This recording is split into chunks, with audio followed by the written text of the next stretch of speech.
কিন্তু অভিযোগের তীর আবার বিজেপির দিকে চলে গেছে।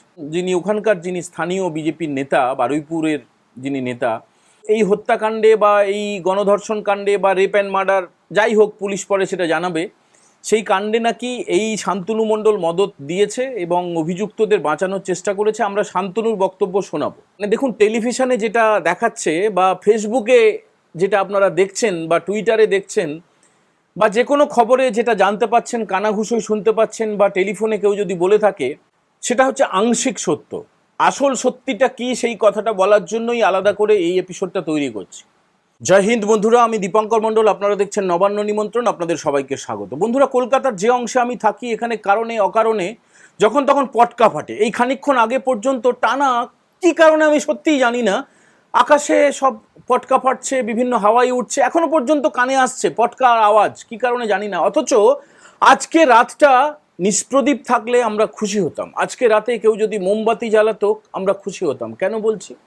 কলকাতা থেকে মাত্র 1.5 থেকে 2 ঘন্টা দূরে বারুইপুর বলে একটি জায়গা, বারুইপুরের সূর্যপুর বলে একটা জায়গা রয়েছে। যারা আপনারা নামখানা, লক্ষ্মীকান্তপুর মানে শিয়ালদা থেকে ট্রেনে যান, একটা ছোট্ট স্টেশন রয়েছে সূর্যপুর। আর কলকাতা থেকে ইএম বাইপাস ধরে যদি আপনারা বারুইপুর রোড ধরে, বারুইপুর পেরিয়ে কুলপি রোড ধরেন, তাহলে এই সূর্যপুর হাট বলে একটা জায়গা পাওয়া যাবে, যেখানে এই কয়েক ঘন্টা আগে পর্যন্ত তুমুল বৃষ্টি পড়ছিল। বৃষ্টিতে একটা কাঠের বেঞ্চের ওপরে একটি নিথর শরীর শোয়ানো ছিল, প্লাস্টিকে ঢাকা, গামছা দিয়ে ঢাকা।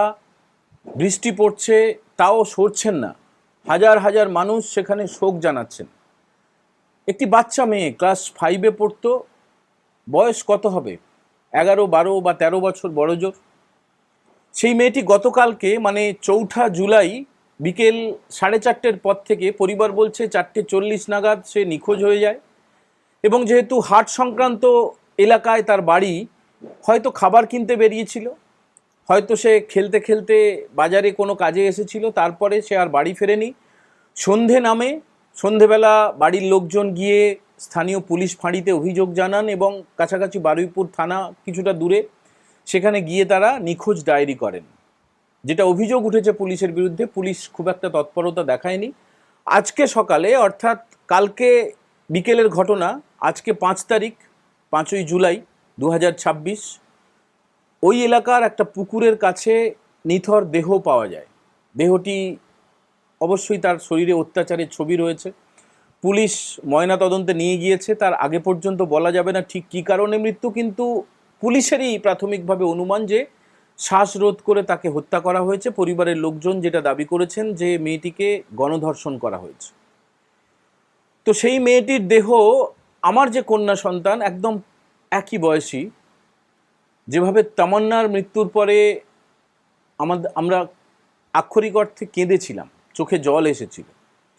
তৎকালীন শাসক দল তৃণমূল কংগ্রেস তাদের যে উপনির্বাচনে বিজয় মিছিল থেকে বোমা ছুঁড়েছিল এবং সেখানে সেই তমন্নার দেহ, একদম ছোট্ট শিশু, তার দেহ ছিন্ন বিচ্ছিন্ন হয়ে যায়, মেয়েটি মারা যায়।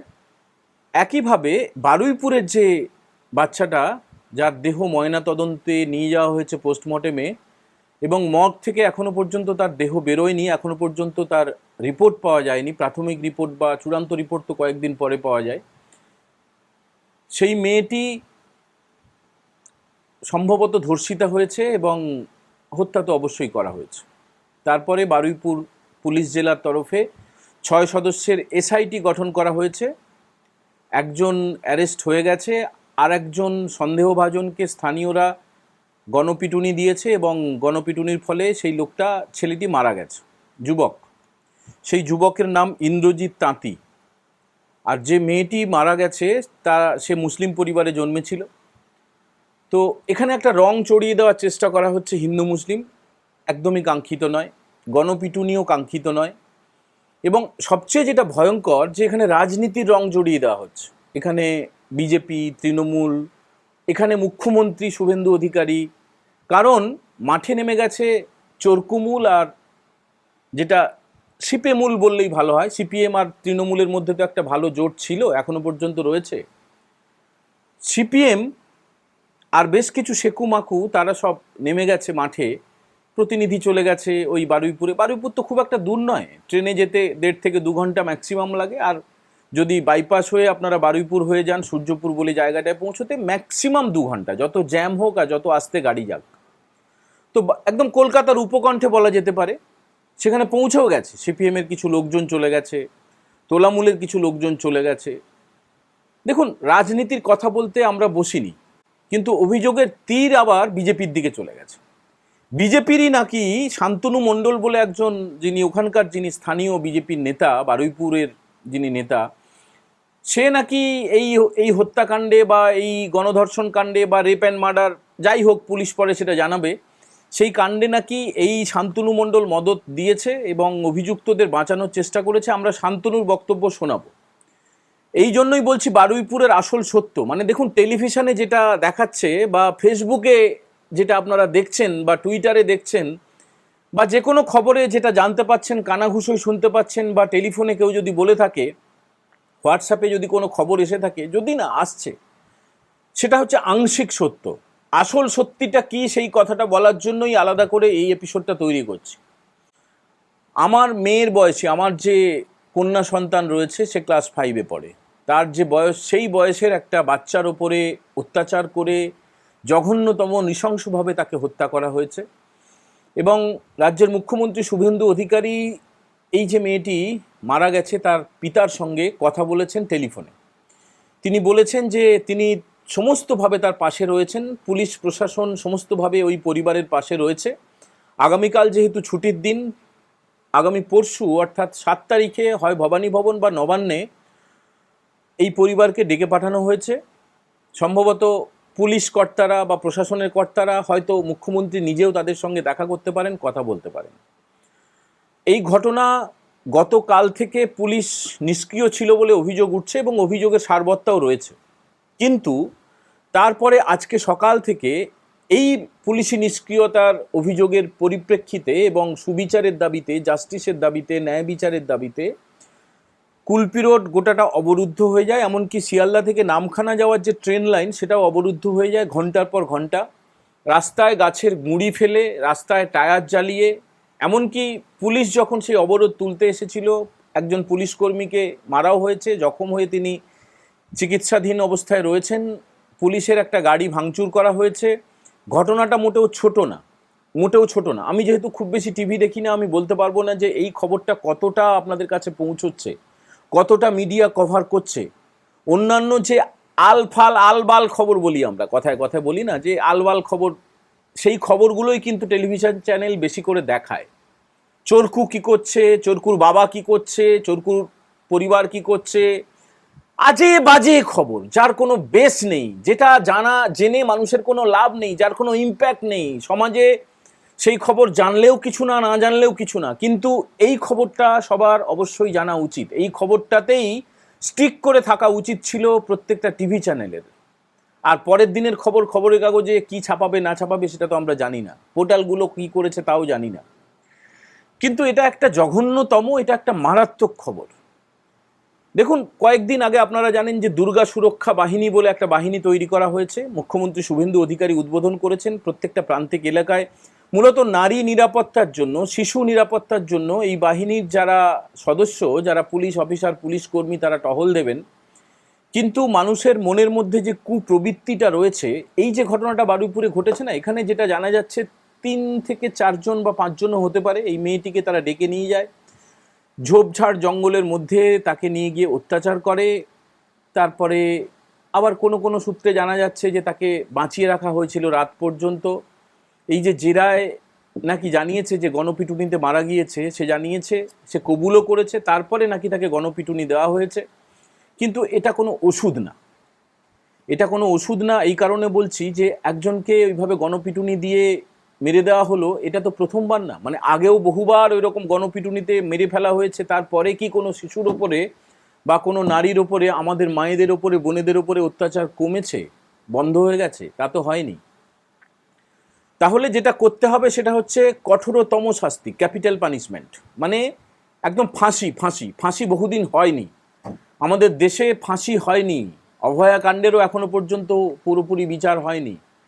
যে জড়িত বলে অভিযোগ উঠেছে সঞ্জয় রায়, তারও ফাঁসির নির্দেশ হয়নি, তাকে যাবজ্জীবন কারাদণ্ড দেওয়া হয়েছে।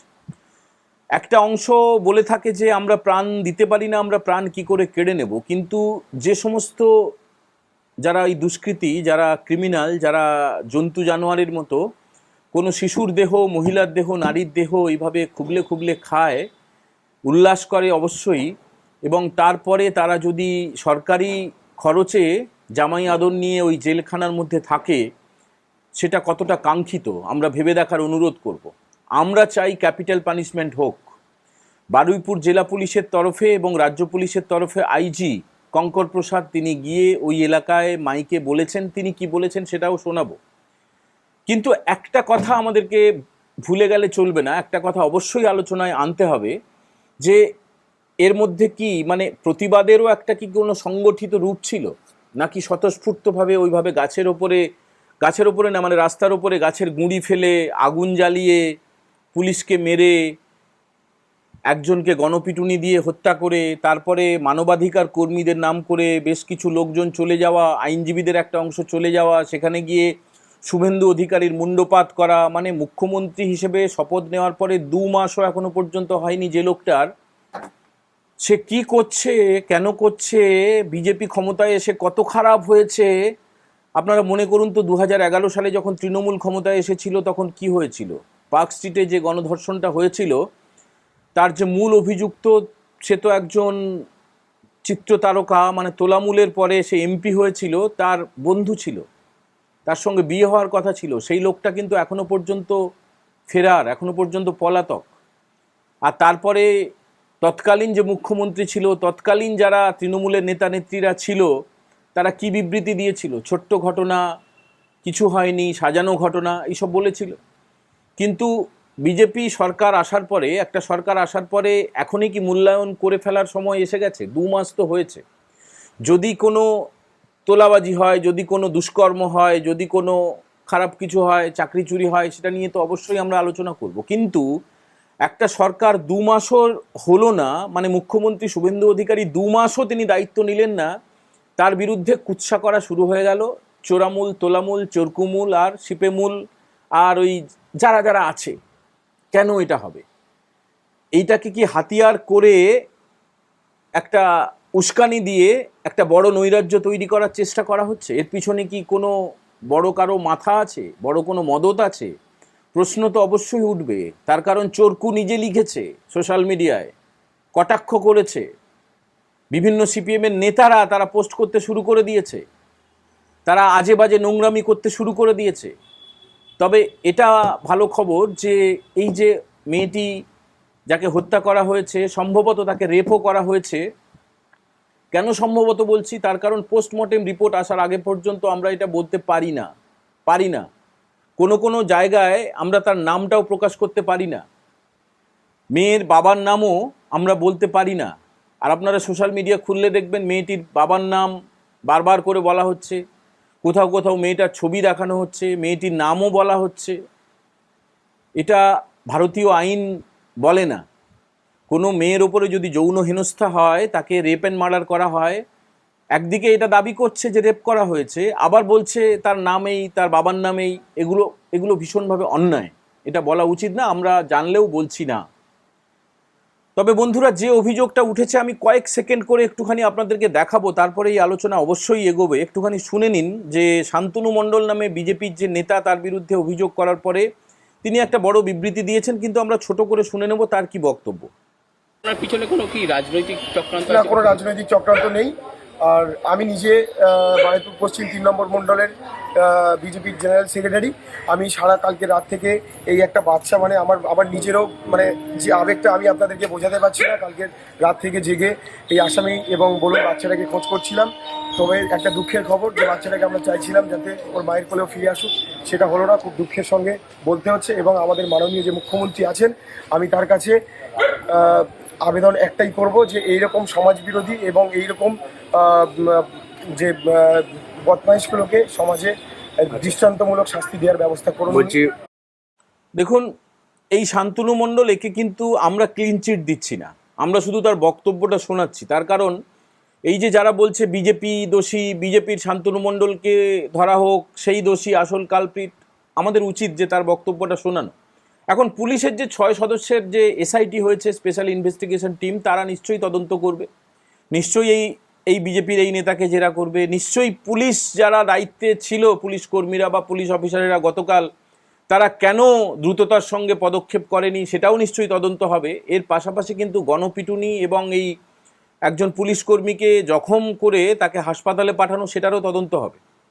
তো ফলে গোটা ব্যবস্থাটা এই এসআইটি দেখবে এবং এখনো পর্যন্ত বিজেপির তরফে কোনো বক্তব্য রাখা হয়নি বা রাজ্য সরকারের তরফেও কোনো বক্তব্য রাখা হয়নি। তবে প্রেসিডেন্সি রেঞ্জের যিনি দায়িত্বে রয়েছেন আইজি কঙ্কর প্রসাদ, তিনি কি বলেছেন একটু শুনুন। কালকে যে ঘটনা ঘটেছে আমরা তাতে সবাই মর্মাহত এবং এই কেসের সঙ্গে যারা যারা জড়িত প্রত্যেক লোক অ্যারেস্ট হবে, প্রত্যেক লোকের উপযুক্ত সাজা হবে, আমরা ফাঁসির সাজা দেব।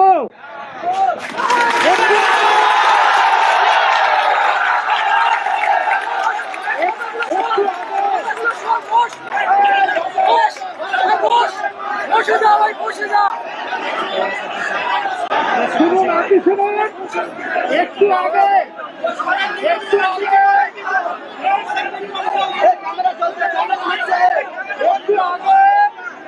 আমাদের মুখ্যমন্ত্রী ফোন করেছিলেন, নাসির বাবুর সঙ্গে কথা বলেছেন ডাইরেক্টলি। উনি কথা দিয়েছেন এই কেসের সঙ্গে যারা যারা জড়িত কাউকে ছাড়া হবে না এবং আপনাদের আমি কথা দিয়ে যাচ্ছি ব্যবস্থা গ্রহণ করে আমরা গ্রহণ করব। কারণ মঙ্গলবার আমার অফিসে ওটাকে যেতে বলেছি ভবানী ভবনে, ওনাদের যা যা দাবি আছে সবগুলো আমরা গভর্নমেন্টের সঙ্গে আলোচনা করে ওনার যা যা দরকার, নাসির বাবুর যা যা দরকার আমরা সমস্ত রকমের সহযোগিতা করব। যে কোনো সাহায্য, যে কোনো ধরনের সাহায্য দরকার আমরা ওনাকে করতে বদ্ধপরিকর এবং আমরা সবাই একমত ওনাকে সব রকম সহযোগিতা করা হবে। ওনাদেরকে আমি মঙ্গলবার ভবানী ভবনে আমার অফিসে যেতে বলেছি। আমি আপনাদের অনুরোধ করব যে আপনারা একটু সহযোগিতা করুন। যে বাচ্চা মেয়েটা মারা গেছে, আমার বোন, আমার মেয়ে, সেই মেয়েটাকে একটু ছেড়ে দিন। আমরা চাইছি আজকের মধ্যে ওর পোস্টমর্টেমটা যাতে হয়ে যায়। আমি নাসিরুলের সঙ্গে কথা বলেছি, উনি বলেছেন আজকের মধ্যে যাতে পোস্টমর্টেম হয়ে যায় সেটা আমি করিয়ে দেব। দরকার হলে আমি নিজে হসপিটালে গিয়ে ম্যাজিস্ট্রেটের সামনে ভিডিওগ্রাফি করে পোস্টমর্টেমটা আমরা করে নেব। আপনারা সবাই আমাদের সঙ্গে সহযোগিতা করুন, সরকারের সঙ্গে সহযোগিতা করুন।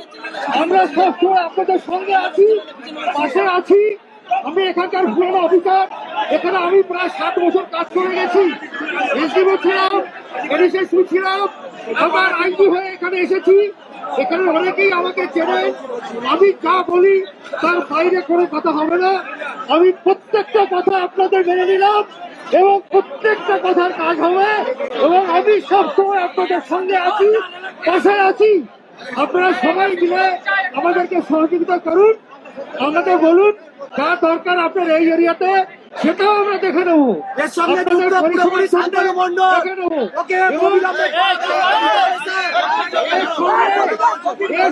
যারা অন্যান্যরা জড়িত তাদের ব্যাপারটা আমরা দেখে নেবো। কেউ রেহাই পাবে না, এই দেশ থেকে কেউ রেহাই পাবে না। আমরা সবাইকে দেখে নেবো, কাউকে খাবো না। আমরা সবাই ফাঁসির সাজা চাই, ফাঁসির সাজা। বন্ধুরা, এটা হচ্ছে ধবধবি 2 নম্বর অঞ্চলের সূর্যপুর হাট, দক্ষিণ 24 পরগনার। যারা বারুইপুর এলাকা বা যারা ওই কাছাকাছি থাকেন তারা এলাকা জানেন, চেনেন। আর যারা ওর ওপর দিয়ে, সূর্যপুরের ওপর দিয়ে নামখানা যান বা লক্ষ্মীকান্তপুর যান তারাও চেনেন। তো বিষয়টা হচ্ছে কলকাতা থেকে এত কাছে এত জঘন্যতম একটা ঘটনা ঘটে গেছে। এটা অবশ্যই এখনো পর্যন্ত হয়তো ন্যাশনাল নিউজ হয়নি, কিন্তু এটা জাতীয় ক্ষেত্রের অন্যতম বড় খবর হিসেবে অত্যন্ত বড় খবর। অত্যন্ত মারাত্মক, অত্যন্ত জঘন্যতম একটা ঘটনা ঘটে গেছে, অত্যন্ত কষ্টের, বেদনার। কিন্তু সেটা নিয়ে রাজনীতি করাটা কতটা কাম্য, এই প্রশ্নটা আমাদের কাছে অবশ্যই ভাবিয়েছে। আপনারাও এটা উত্তর দেবেন যে একটা ঘটনা যখন ঘটে যায়, সরকার যখন দ্রুত ব্যবস্থা নেয়, মুখ্যমন্ত্রী যখন নিপীড়িতের পরিবারের সঙ্গে, মৃতার পরিবারের সঙ্গে, বাবার সঙ্গে কথা বলেন এবং যেহেতু আগামীকাল ছুটির দিন, তার পরের দিন তিনি নবান্নে অথবা ভবানীপুরে তাদের সমস্ত দাবি নিয়ে আসার অনুরোধ করেন, আশ্বাস দেন। তারপরেও কতটা তাকে এইভাবে আক্রমণ করা যায়? আবার বলছি, এর পেছনে কোনো রাজনৈতিক নেতা নেত্রীর বা কোনো দলের ভূমিকা থাকাও কিন্তু অত্যন্তভাবে সম্ভব। এখন দেখা যাক যে আর কেউ অ্যারেস্ট হয় কিনা, কতদিনের মধ্যে চার্জশিট পেশ হয়, ফাস্ট ট্র্যাক কোর্ট গঠন করে ফাঁসির সাজা হয় কিনা। আমাদের তো দাবি থাকবে। দ্বিতীয়বার আবার এই দাবিটা জানালাম যে অভিযুক্তদের তাদের তথ্য প্রমাণ জোগাড় করে কোর্টে পেশ করে তাদেরকে ফাঁসি দেওয়া হোক। বন্ধুরা, বারুইপুরের এই ঘটনা আপনারা কি মনে করছেন? আপনাদের কতটা ভাবাচ্ছে? আপনারা কি চাইছেন? অবশ্যই কমেন্ট করে জানাবেন। যদি প্রথমবার দেখে থাকেন, নবান্ন নিমন্ত্রণ চ্যানেলটা সাবস্ক্রাইব করে বেল বাটনে প্রেস করবেন। আর যদি মনে হয় যে আরও বেশি মানুষের কাছে পৌঁছে যাওয়া উচিত, তাহলে লাইক করবেন, শেয়ার করবেন আর হাইপ তুলে দেবেন। হাইপ বাটনে প্রেস করলে আরও বেশি মানুষের কাছে আমরা পৌঁছে যাব। সবাই ভালো থাকবেন, নবান্ন নিমন্ত্রণের পর্দায় চোখ রাখবেন। এখনকার মতো এই এপিসোড আমরা এখানে ইতি করছি। জয় হিন্দ, বন্দে মাতরম।